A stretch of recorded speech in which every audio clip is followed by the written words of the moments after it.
Irmãos e irmãs, então estamos agora no capítulo 13 de Mateus. Então nós ouvimos antes, no domingo passado, a parábola do semeador. Então, que falando sobre a realidade do reino de Deus, do crescimento, daquilo que, os perigos que poderia haver para que não houvesse crescimento da palavra, não houvesse conversão. Agora Jesus continua nos explicando essa dinâmica do reino de Deus. Essas três parábolas estão ligadas ao reino de Deus, mistérios do reino de Deus. Então Jesus vai explicando através dessas parábolas. A parábola do joio e do trigo. O que essa parábola nos mostra? O que ela destaca nessa ideia de que da boa semente, do trigo, do joio, e esse dono que não quer que o joio e o trigo sejam arrancados até a colheita. O que Jesus quer nos ensinar com isso? Por um lado, revela a face de Deus. Como é que Deus olha a cada um de nós e como é que Ele olha também aquele que olha a realidade do pecador. Então Deus tem a gente chama de longanimidade, ou por exemplo, Ele tem uma paciência, Ele dá tempo, Ele deseja e oferece o tempo necessário que para a pessoa poder se converter. Então essa realidade do joio e do trigo. Às vezes essas realidades estão juntas em nós. E Deus, então, Ele deseja não aplicar um critério de justiça e encerrar, mas Ele deseja dar o tempo necessário para que nós nos convertamos. Então Ele vai oferecer convites, Ele vai oferecer graças, Ele vai oferecer ao longo de toda a nossa vida oportunidades para nossa conversão. Só claro, nós sabemos que não, então significa que esse tempo é um tempo limitado, é o tempo da nossa vida. Então esse é o mistério que Deus revela. Ele dá oportunidade para nós nos convertermos. Então quando o dono do campo diz, não arranca o joio, é Deus dizendo para nós, olha, não, vamos esperar, vamos dar mais oportunidade para que ele se converta. Vamos derramar a nossa misericórdia, vamos oferecer a palavra, vamos buscar caminhos para que ele possa se converter. E claro, também isso chama também atenção para nós que queremos ser discípulos de Jesus. Também a maneira que Jesus olha as pessoas também deve ser a nossa. Então, portanto, também devo ter essa visão sobre as pessoas que estão afastadas de Deus e estão aí à minha volta. Também aqui está presente até o próprio desejo, o sentido da evangelização. Nós não podemos baixar a guarda, nós não podemos deixar de evangelizar nunca, nem de desistir das pessoas. Pelo contrário, a gente tem que ter essa esperança da misericórdia, a esperança da conversão, a esperança que a pessoa possa se abrir. E claro, se colocar à disposição de Deus para ser instrumento para que essa pessoa possa se converter, possa se encontrar com Jesus, até o último momento, porque Deus deseja essa salvação. Já a gente como padre, a gente experimenta essa realidade, isso fica muito próximo de nós, porque nós somos chamados onde a medicina já não tem mais solução. Então Deus nos chama lá, onde só Deus tem solução. Onde Deus pode, claro, de repente a pessoa não vai ser resgatada na sua vida humana, mas vai para a vida eterna. Então Deus tem um plano. Já vivenciei isso, já contei, dentro da minha família mesmo, já contei essa realidade. Um tio meu, ele se afastou de Deus durante um bom tempo, e agora já no final da sua vida ele estava muito doente, e a minha mãe, ela começou, sentiu, né, no coração, e começou a rezar o terço da misericórdia por ele. E era justamente aquele tempo da Páscoa, aquela semana do domingo da misericórdia, aquela semana da Páscoa depois ali. E ele estava no hospital muito mal, prestes a morrer. E então a minha mãe foi fazendo uma corrente de oração do terço da misericórdia por ele. Rezou muitas vezes. E depois pediu que eu fosse lá. Eu fui lá, consegui, ele recebeu a unção, então estava tranquilo. Mas ela continuou rezando e ela disse, olha, é preciso ir de novo lá, ele precisa de novo, precisa falar, ele precisa pedir perdão, enfim. E eu estava assim, já resistindo, né? Tá bom. Mas ela disse, olha, vai porque o inimigo vai tentar te impedir disso. De fato tentou. Mas, resumindo, eu fui. Né? E foi um encontro da misericórdia de Deus. Isso foi num sábado. Deus abriu todas as portas, cheguei lá, e bom, enfim, não posso dizer, né, mas Deus abriu a porta da misericórdia.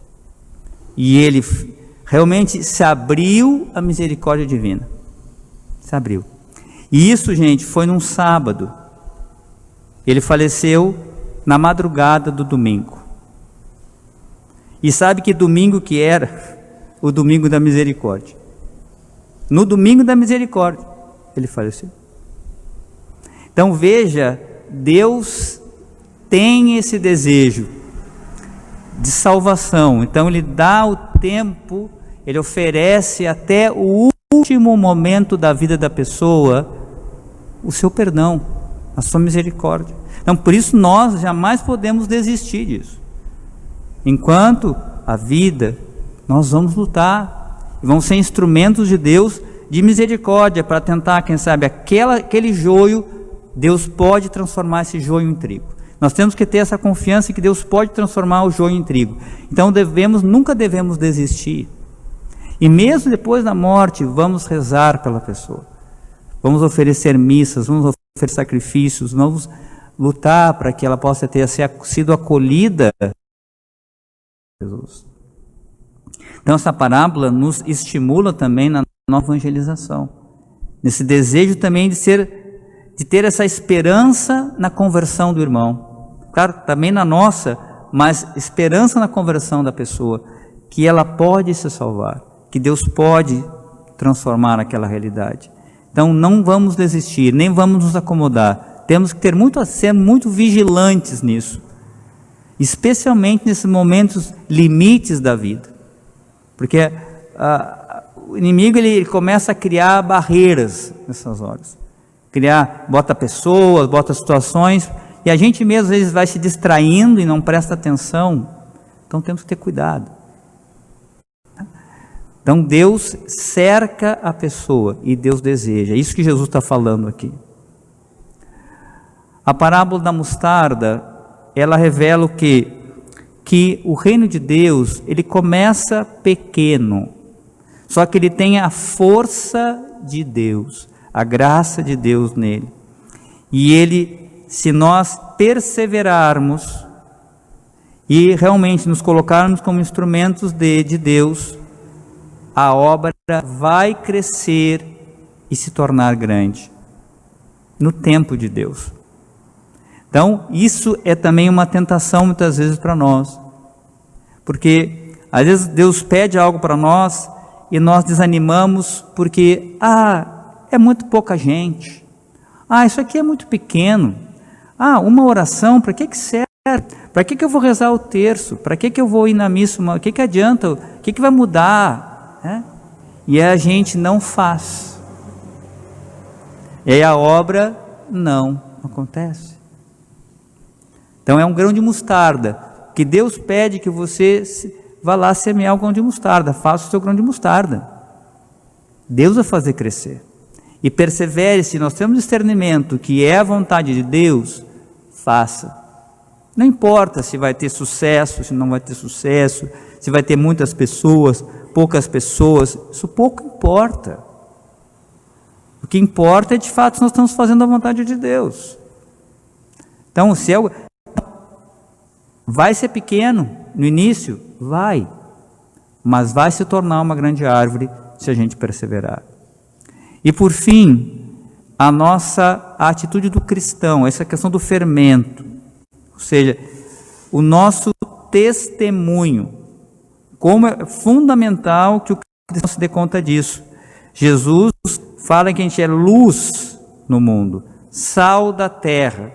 Então não dá para o cristão ser um desaparecido no mundo. Não é. Ele é chamado para brilhar a luz de Deus. A sua presença no mundo deve ser uma presença transformadora. Transformadora. Não pode ser um chove não molha. Sal sem gosto, não pode ser mancando com os dois pés. É preciso, de fato, assumir que é cristão. E, de fato, realmente buscar a oração, dar o seu testemunho no seu estado de vida, buscar a santidade no seu estado de vida. Porque, de fato, esse testemunho, através desse testemunho, Deus vai fermentar a realidade, vai fazer crescer o seu reino. Agora, se nós nos omitimos e ficamos escondidos, é como aquela parábola do talento, que o cara enterra o talento. Depois, não vai ser nada bom aquilo que Deus vai falar para nós. Servo mau e preguiçoso. Então, vamos nos dar conta. O reino de Deus cresce também através do nosso testemunho. Eu preciso testemunhar, eu preciso ser esse bom fermento. Como padre, você como leigo, você como mãe, pai de família, né? Você precisa dar testemunho de vida. E Deus, através do seu testemunho, vai fermentar a realidade. E esse fermento vai fermentar toda a realidade. Vou dar um exemplo do nosso padroeiro, São João Maria Vianney, não padroeiro daqui da paróquia, né? Dos párocos, São João Maria Vianney. Ele foi nomeado para uma paróquia muito pequenina lá na França, no século XIX, paróquia totalmente destruída pela Revolução Francesa, enfim. Mas ele se tornou um grande confessor, milhares de pessoas iam lá se confessar, um homem que fazia penitência, que dedicado, realmente transformou, era a luz no mundo, um grande sacerdote, tanto que se tornou modelo dos párocos, padroeiro de todos os párocos. E ele tinha muitas lutas com o inimigo. Uma vez, num confronto desses com o inimigo disse assim para ele: se tivessem três iguais a você, ele não teria mais nada o que fazer no mundo. Pense nisso. Veja, 3. Quanto mais uma multidão de padres que busquem a santidade, quanto mais milhares de leigos que busquem a santidade, quanto mais a gente buscar a santidade, menos o inimigo vai ter força. Quanto mais a gente não se omitir, mais o reino de Deus vai crescer. Guarde isso. Então faça a sua parte. Seja santo. Seja santo. Seja santo. E Deus, através da sua busca de santidade, vai transformar a realidade toda. Vamos fazer um breve momento de silêncio, acolher no nosso coração a palavra do Senhor e pedir a Deus que já nessa palavra acolhida, Ele transforme o nosso coração, semeie essa boa semente, já vá também arrancando o joio do nosso coração.